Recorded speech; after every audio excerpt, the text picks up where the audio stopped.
வாழ்க்கையில் சனியின் தாக்கம் அதிகமாக இருக்குன்னு பயப்படுறீங்களா? கஷ்டங்களே தீர மாட்டேங்குதுன்ட்டு துவண்டு போயிருக்கீங்களா? கவலைப்படாதீங்க.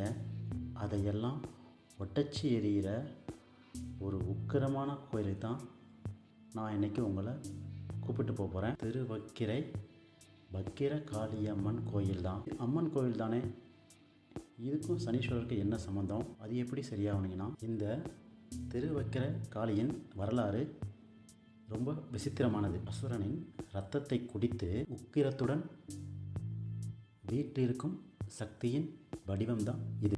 சிவபெருமாளே சாந்தப்படுத்தியும் கோபம் தணியாமல் வக்கிர வடிவில் நமக்கு காட்சி தருகிறார். நீங்கள் எவ்வளோ பெரிய கஷ்டத்தில் இருந்தாலும் சரி, தீராத நோய், கண் திருஷ்டியால் அவதிப்பட்டாலும் சரி, இந்த அன்னையின் சன்னதிக்கு வந்தாலே போதும். உங்கள் பயம் அனைத்தும் அப்போவே விளையிடும். அதை உங்களால் உணரவும் முடியும். கண்களுக்கு தெரியாத அந்த தீய சக்திகளை அன்னை நொறுக்கி எறிவாள். இங்கு வெறும் காளி மட்டும் இல்லை, உங்கள் விதி பயணத்தையே மாற்றி அமைக்க காத்திருக்கும் 3 வக்கிர தெய்வங்கள் உள்ளன. அதுதான் வக்கிரலிங்கம், வக்கிர சனீஸ்வரர், வக்கிர காளியம்மன். ராகுகேதுவின் பிடியில் சிக்கி தவிக்கிறீங்களா?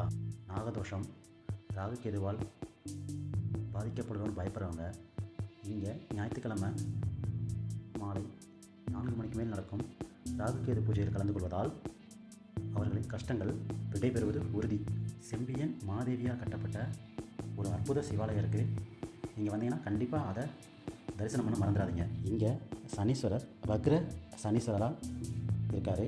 அதனால் சனியால் பாதிக்கப்படுறோம் அப்படின்னு பயப்படுறவங்க இங்கே ஒரு தடவையாச்சும் வந்து இவர்கிட்ட தரிசனம் பண்ணுறதுனால ஈஸ்வரர் அதை மாற்றி அமைப்பார் என்று உறுதியாக சொல்லப்படுது. இந்த கோயில் உள்ளே வரும்போது ஒரு பெரிய நந்தி இருக்கும்.